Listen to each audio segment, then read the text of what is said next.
দুঃখের বিষয় ঘাটাল পৌরসভার কোনো নিজস্ব মাঠ মাঠ নেই। নেই। যদি ঘাটাল ঘাটালের পরিবেশটা কিরকম ঘাটালের খেলার পরিবেশ জন্য? বলতে ঘাটাল আমার ভালোবাসার শহর। হুম, ঘাটাল মহকুমাতেই ছোট থেকে বড় হয়েছি, হুম, বহু প্লেয়ারের সাথে মিশেছি, মানুষের সাথে স্টিল নাও মিশছি। হুম, তো খুব দুঃখ লাগে, এই ঘাটালের প্রাণ কেন্দ্রে দুটো মাঠ আছে, একটা হচ্ছে বিদ্যাসাগর স্কুল মাঠ, একটা হুম, অরবিন্দ স্টেডিয়াম কমপ্লেক্স, সবাই হুম, জানি। হুম, তো অরবিন্দ স্টেডিয়াম কমপ্লেক্সে একটা ক্লাব প্র্যাকটিস করে, ঘাটাল অগ্রণী ক্লাব, যে ক্লাবের আমি মেম্বার। আচ্ছা, ওই ক্লাবে খেলে আমার পরিচিতি অনেকটাই হয়েছে।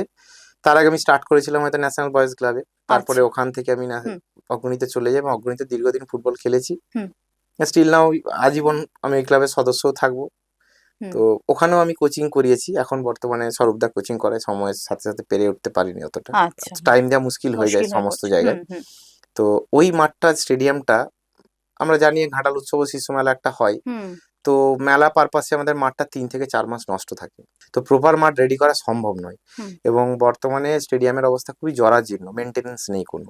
আহ, আশা করেছিলাম হয়তো আমাদের সাংসদ তহবিল যিনি আছেন, হুম, এমপি হুম, বা আমাদের এমএলএ তরফ থেকে কিছু একটু ডেভেলপমেন্ট, কারণ আমরা আশেপাশে দেখতে পাচ্ছি তো অ্যাজ এ কোচ হওয়ার পর, কল্যাণী, নদিয়া হুম, বা আদার্স যে সমস্ত ছোট ছোট জায়গাগুলো যেগুলো ছিল, সেগুলো আজকে প্রচন্ড পরিমাণে স্টেডিয়াম হয়, তা সেখানে তাদের আই লিগ, মানে আই লিগের খেলা অবধি হচ্ছে কল্যাণী হচ্ছে। মিউনিসিপাল। ঘাটাল মহকুমায় কি এরকম কোনো খেলা আগে হয়েছে, বিসি রায় ট্রফি ইদানিং? ঘাটাল মহকুমা স্টেডিয়ামে হয়েছে, 30 পয়সা টিকিট ছিল, আমার লাইফে মনে আছে, তাহলে আমরা তো বহু কেটে বছর খেলা আগের দেখতাম। কথা বলছো। বহু বছর আগের, তখন মণিপুর, মিজোরাম, আচ্ছা, নাগাল্যান্ড সকলেই খেলতে আসতো মানে তখন। ইস্ট জোনটা। আমরা ছোট তখন ফুটবল খেলছি, আমাদের তো একটা হ্যাঁ, স্কুল থেকে টিকিট দেওয়া হতো, আমরা খেলা দেখতাম তখন।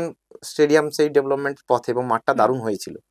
তো আস্তে আস্তে কোথাও একটা, হয়তো মনে হয় স্বাস্থ্যকর থেকে কোথাও যাচ্ছে। একটা জায়গা থেকে রাজনৈতিক দলাদলি হোক বা যা হোক, আমি সেটাতে আসছি না, হুম, তো সেই জায়গা থেকে স্টেডিয়ামটা একদম নষ্ট হয়ে গেছে। তোমার কি আবেদন থাকবে স্থানীয় আমি প্রশাসনের কাছে বারবার যে আবেদন করছি, আর একটা জিনিস আবেদন থাকে, যে সমস্ত জায়গায় পৌরসভাতে একটা মাঠ আছে, নিজস্ব পৌরসভার মাঠ আছে, আমরা যদি আ- খেয়াল করি, আ-